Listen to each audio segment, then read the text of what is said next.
Bien que d'origine très ancienne, Florence a connu son plein épanouissement à partir de la Renaissance, disons lorsque, comme l'ancien de Médicis, devint le maître de la ville en 1434.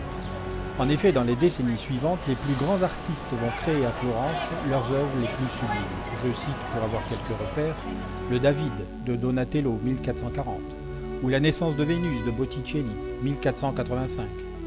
Et je ne dois pas oublier, pour autant, des noms prestigieux comme Michel-Ange, Léonard de Vinci et tant d'autres artistes que l'on retrouve d'ailleurs dans les musées des Offices, au Bargello et dans d'autres musées encore. Et dans d'autres domaines, n'oublions pas Galilée, Dante, Machiavel.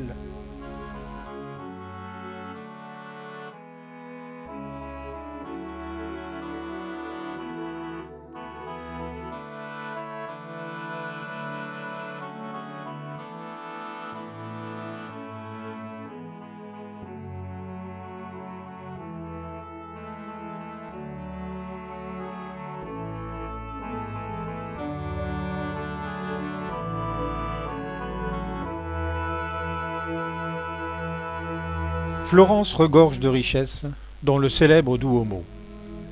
La cathédrale Santa Maria del Fiore est le plus vaste édifice religieux après Saint-Pierre de Rome. Sa construction démarra en 1296. Giotto fut l'architecte du dôme et du premier étage du campanile. Et ce fut l'architecte Brunelleschi qui acheva le dôme en 1436.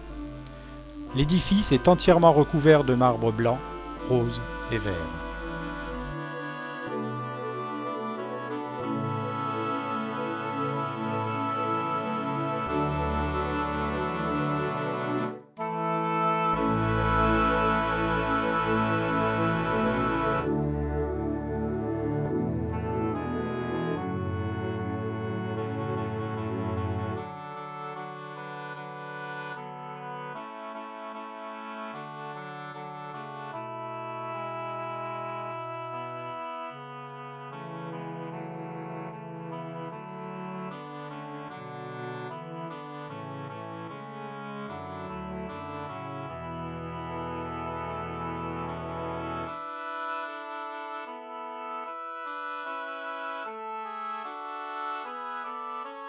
Le baptistère, ancienne église devenue baptistère en 1128, possède de magnifiques portes sculptées.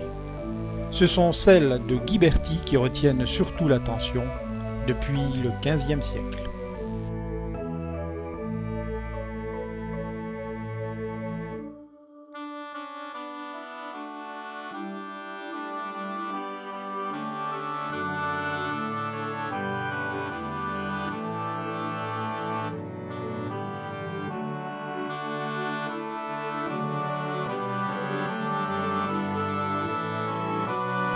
Florence, qui était l'une des cités les plus importantes d'Europe, avait besoin d'un palais pour asseoir sa puissance civique et son prestige.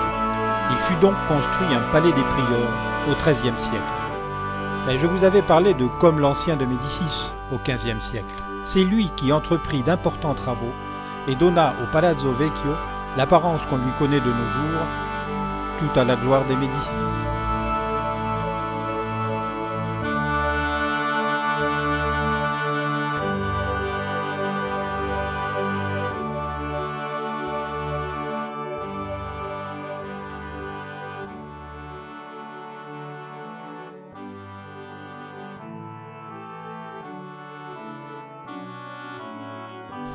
Ah, je devrais vous parler aussi des marchés, des églises, Santa Maria Novella, San Lorenzo ou San Miniato al Monte, du Palazzo Pitti, des jardins de Florence, des dizaines de musées et des artisans.